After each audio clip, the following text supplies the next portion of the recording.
गोरेगाव येथील दक्षिण बृहन्मुंबई महानगरपालिका कार्यालय इथे मनसेकडून धडक मोर्चा घेण्यात आला असून विभागामधील वेगवेगळ्या प्रलंबित कामावर हा धडक मोर्चा घेण्यात आलाय।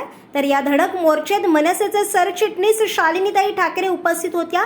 त्यांनी सहाय्यक आयुक्त यांच्याशी भेट घेऊन त्या प्रलंबित चर्चा केली आहे आणि त्यांना 3 महिन्यांची मुदत दिली असून 3 महिन्यात जर प्रलंबित कामं हे पूर्ण झाले नसतील तर मनसे स्टाईलमध्ये दाखवण्याचं आवाहन दिलंय।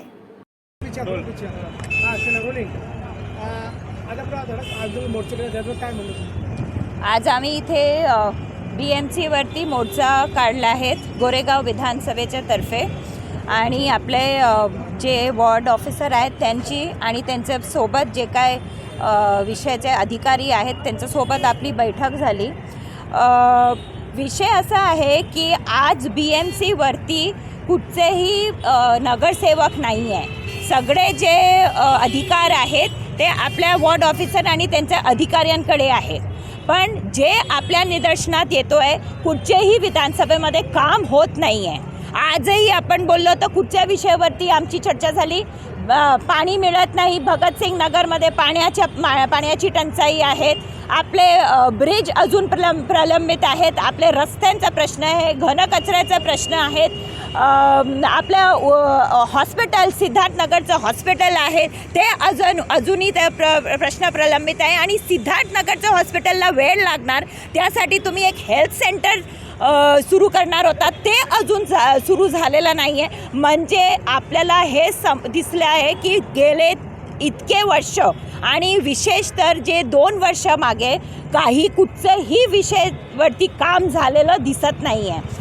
आमची चर्चा झाली, त्यांना आम्ही काहीतरी वेळ दिलेली आहेत, त्यांनी आम्हाला आश्वासन दिलं आहे की काय विषय आहेत जे पुढच्या 3 महिन्यामध्ये ते करून देणार आहेत। जसं की आपला हेल्थ सेंटर सुरू होणार आहेत, ओशीवाराचं जे रस्ता आहे तो सुरू करणार आहेत, अशी आश्वासनं त्यांनी दिलेली आहेत।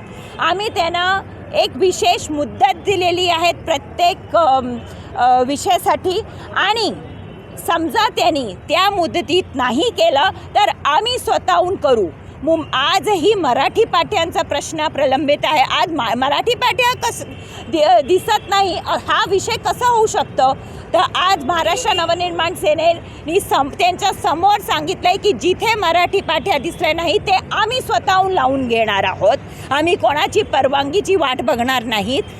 फेरीवाल्याचे जे विषय आहेत, फेरीवाल्यांच्या विषयामध्ये पण महाराष्ट्र नवनिर्माण सेनेची जे भूमिका आहेत ते आम्ही लागू करू।